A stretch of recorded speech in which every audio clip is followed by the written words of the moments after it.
internautes, bonjour, merci de nous rejoindre pour cette émission un peu particulière puisqu'on va parler d'intelligence artificielle aujourd'hui.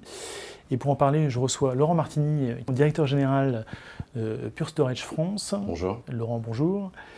Serge Palaric de la société Nvidia, bien connu évidemment. Serge Palaric, bonjour. Bonjour. Alors vous êtes plutôt en charge du marché entreprise. Tout à fait. Pour nos lecteurs. Alors, évidemment, je ne ferai pas l'injure à nos lecteurs de leur présenter vos sociétés respectives. Pure Storage, qui a inventé, on va dire, le marché de l'infrastructure et du stockage flash, et qui en est le leader aujourd'hui éclairé.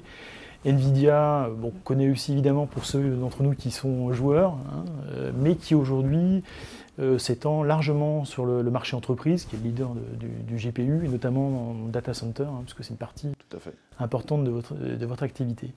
Mais on est là aujourd'hui pour parler d'intelligence artificielle, puisque vos deux sociétés ont fait une annonce commune d'un nouveau produit dédié à ce marché de l'intelligence artificielle. Alors je vais dire précisément deep learning, mais on va y revenir, parce que l'intelligence artificielle c'est un peu un fourre-tout dans lequel on met beaucoup de choses.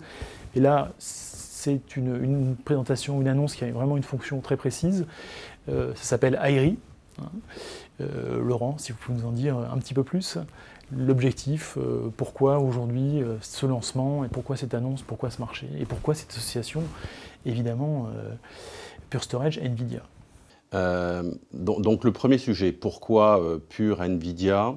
Je pense qu'on a un ADN commun entre les deux sociétés, qui est un ADN d'innovation. Vous l'avez dit, Serge en parlera mieux que moi, mais Nvidia est reconnue comme une entreprise innovante, Pure aussi. En plus de ça, les deux entreprises ont un focus particulier sur l'expérience utilisateur et la satisfaction du client. Et Nvidia étant leader dans le GPU, Pure étant leader dans le stockage flash, il nous paraissait, et les clients de toute manière nous l'ont montré, évident qu'on devait se réunir pour l'intelligence artificielle. Ça veut dire quoi d'ailleurs, AIRI? Ça veut dire Artificial Intelligence Ready Infrastructure.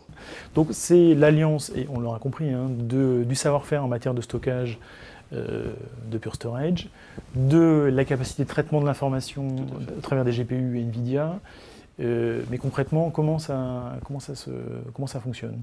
En fait, Nvidia met un gros focus sur tout ce qui est data center. Donc, vous savez, dans l'intelligence artificielle, qui est un grand mot, on va plus parler de deep learning. On a la partie apprentissage, où on va traiter les datasets et beaucoup de données, et la partie inférence, où on va utiliser ces données. Pourquoi cette association? En fait, on a développé un produit qui s'appelle le DGX1, qui permet de faire cette partie apprentissage au niveau du deep learning, de créer les réseaux de neurones. De calcul, en fait. Voilà, qui va faire le calcul. Mais l'intelligence artificielle dont les entreprises vont être équipées dans les années à venir à plus de 80% a besoin de capacités de stockage. Bien sûr. Parce qu'on parle de gros datasets, de grosses bases de données. Et donc l'association se faisait tout naturellement, comme l'a dit Laurent, sur une technologie puissance de calcul, le DGX1, et une capacité de stockage flash. Entre les deux, comment ça donc c'est packagé, on va leur montrer une image à l'écran comme ça. Nos lecteurs se rendront un peu plus compte concrètement du produit. Mais j'allais dire, comment architecturalement, comment ça fonctionne? Je voudrais juste revenir un tout petit peu en arrière pour dire maintenant technologiquement pourquoi on a fait AIRI. BCG et MIT ont fait une étude qui montre que seulement une entreprise sur 20 qui s'est lancée dans des travaux d'intelligence artificielle en récupère un intérêt business. Et on voit qu'un des premiers freins à l'intelligence artificielle, c'est l'infrastructure. C'est-à-dire que les infrastructures traditionnelles qui existaient jusqu'à présent ne sont pas capables de supporter les traitements sur, comme l'a dit Serge, un volume de données hyper important pour arriver à avoir des données précises. L'enjeu sur l'intelligence artificielle, c'est quoi? C'est remplacer un processus qui était jusqu'à présent un processus humain par un processus qui va être réalisé de manière automatique. Par un algorithme. Et si on veut que cet algorithme soit le plus précis possible, il faut que le dataset soit le plus grand possible pour être capable de passer tous les cas possibles et de les anticiper. Et donc, l'objectif de Pure et d'Nvidia avec AIRI, c'est déjà régler le problème de l'infrastructure et fournir aux clients une plateforme simple, prête à l'emploi, et leur permettre de n'avoir plus qu'à se focusser sur comment je fais progresser mon algorithme pour que demain, il puisse être hyper efficient et que j'ai un retour sur investissement le plus rapide possible. Dégager de la valeur. Exactement. Alors, tout ce que vous me dites, hein, nos lecteurs qui connaissent le marché, ça leur rappelle le HPC. Hein. Ça peut rappeler le HPC. Ça peut rappeler le HPC, avec, mais je vous laisse en parler mieux que moi, toutes les contraintes qu'on connaît sur le HPC, qui n'est pas forcément facile à mettre en œuvre. Je crois qu'aujourd'hui, le HPC, si on regarde le HPC, on est sur des gros serveurs avec des GPU, NVIDIA, dans des gros centres de calcul. Je crois que maintenant, avec l'avènement de l'intelligence artificielle, on va avoir des infrastructures qui vont être une combinaison HPC et intelligence artificielle, ce qui n'était pas le cas jusqu'à maintenant.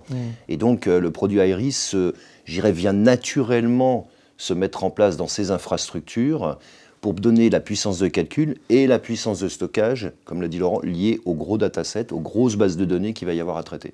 Parce qu'on parle de puissance, que vous pouvez donner peut-être un chiffre. Si on prend un DGX1, on est autour des 1 pétaflop de puissance. Dans notre produit Airy, on a 4 DGX1, donc on est autour des 4 pétaflops de puissance, ce qui devient énorme pour une solution clé en main et prête à l'emploi. J'allais dire, Laurent, c'est du plug and play. Hein. Exactement. Donc l'idée, c'est du plug and play. La plateforme arrive préconfigurée. Un certain nombre de logiciels, on va dire d'infrastructures, ont été développés par NVIDIA et par Pure.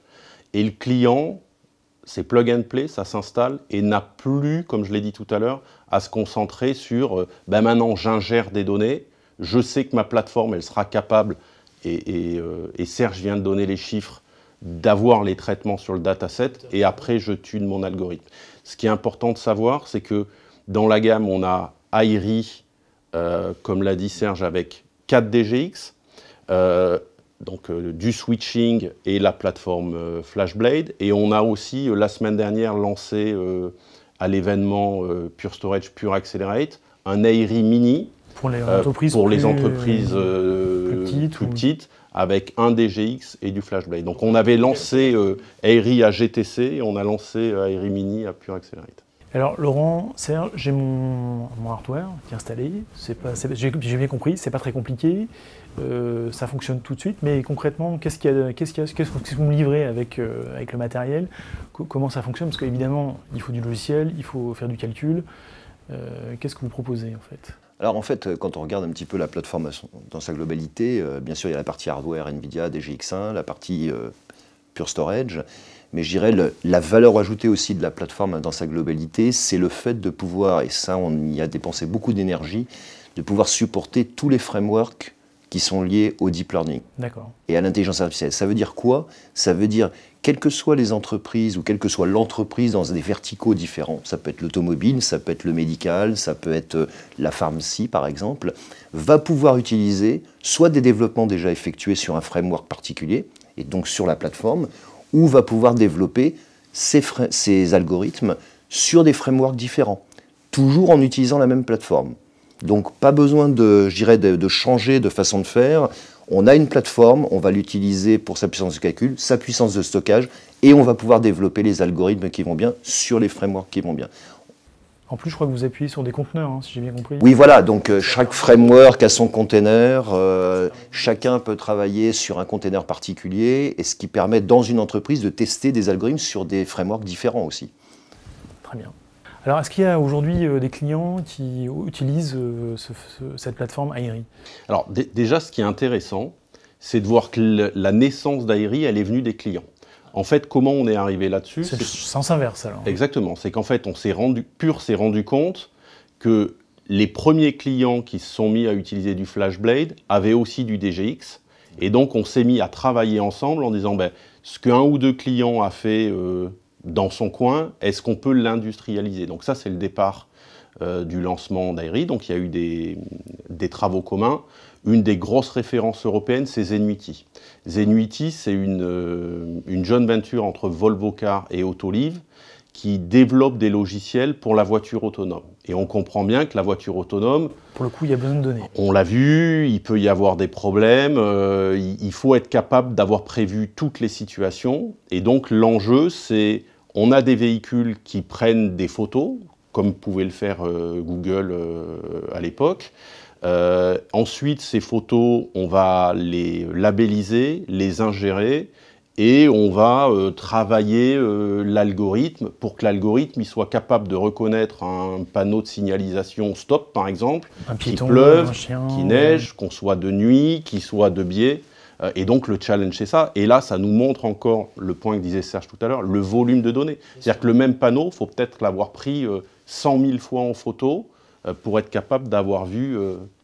Sachant que les panneaux ne sont pas forcément les mêmes d'un pays à l'autre. Bien sûr. Exactement. Donc c'est une masse de données. Ça reste au panneau, mais dès qu'on passe aux piétons, enfin, l'environnement, on est évidemment sur un niveau de complexité qu'on imagine largement et on comprend la logique de volumétrie de données. Alors justement, parce qu'on parle de volume de données énorme, j'allais vous dire, mais par rapport au cloud, qui paraît quand même le média idéal quand on a des gros volumes de données, qui se positionne aussi sur ce marché de l'intelligence artificielle, comment Aery s'articule ou concurrence, pourquoi pas? En fait, on voit que le cloud public est utilisé par les clients pour faire des tests, pour lancer leurs projets d'intelligence artificielle.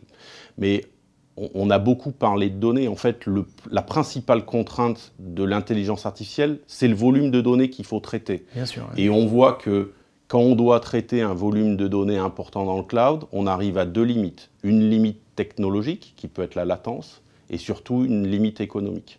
Ensuite, on voit que dans le dernier mois, il y a eu 2 actualités de réglementation. La première européenne qui est la fameuse RGPD. La mise en place de RGPD qui dit maintenant on veut être capable de tracer les données personnelles et surtout quelque chose qui est passé un peu plus, on va dire, qui a été moins marketé mais qui commence à faire du bruit, qui est le Cloud Act, où l'administration américaine est maintenant capable d'avoir accès aux données de toutes données hébergées par un service provider américain, et même si on n'est pas sur le territoire américain. Donc quand on dit qu'aujourd'hui, les datas sont devenus le pétrole du 21e siècle, ça devient problématique pour les entreprises de mettre, on va dire, leurs plus gros assets sur quelque part où un tiers, et là on parle de l'administration américaine, peut y accéder, même sans que l'entreprise y soit au courant. Donc l'idée de Aery, c'est dire aux clients, vous avez fait vos tests dans le cloud public, et maintenant, nous, on vous donne une plateforme, comme on l'a dit, qui est déjà prête à l'emploi, qui va fournir la même souplesse, la même agilité que le cloud, mais on-premise, avec la sécurité on-premise. Simplicité et sécurité. Exactement. Alors, une fois que j'ai dit tout ça, concrètement, comment ça se fonctionne? C'est pour la distribution, on va avoir NVIDIA, Pure Storage, on va avoir un nouveau distributeur. Pure a signé un accord européen exclusif avec PNY, qui était qui est un partenaire aussi NVIDIA. Qui était le distributeur des DGX, je crois.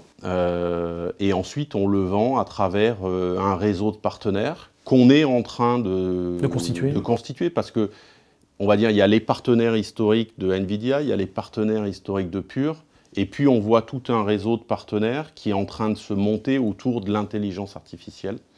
Donc c'est ces partenaires qui vendront la plateforme, et le support de la plateforme, le support niveau 2 est fait par Pure Storage.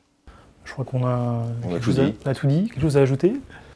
Non, je crois que c'est une fabuleuse aventure et c'est vraiment une solution qu'on veut fournir aux entreprises, parce que les entreprises, quel que soit le vertical et le secteur d'activité, il y en a qui sont plus en avance, l'automotive, le médical, mais tous les secteurs d'activité vont venir à l'intelligence artificielle, et donc ils ont une plateforme à leur disposition que nous allons encourager à acheter et à déployer surtout, et à tester. Je pense qu'il n'y a rien de mieux que de tester par soi-même. Sur ce sujet-là, donc, on a déjà des références en Europe, hein, on a parlé de Zenuity, mais on a des sociétés financières qui l'utilisent, on a des sociétés pharmaceutiques, et surtout PNY, il y a une plateforme Aery disponible en France, donc on peut faire des POC, on peut faire des références clients, que ce soit chez NVIDIA, que ce soit chez Pure, ou bien chez des partenaires. Très bien, messieurs, merci. Je pense qu'on est au début d'une aventure. Hein. On aura sûrement l'occasion d'y revenir pour voir la suite de l'histoire. Merci. Merci à vous. Merci à tous les deux. Et puis je rappelle, hein, pour nos lecteurs qui voudraient prendre en main et comprendre de visu à quoi correspond cette nouvelle offre Aery, ils peuvent la découvrir sur IA Paris les 11 et 12 juin. Et puis sur la convention annuelle du CRIP qui se déroule, elle, le 12 et 13 juin. Voilà, là, vous aurez tous les éléments, toutes les cartes en main pour juger sur pièce cette nouvelle solution AI. À bientôt, merci.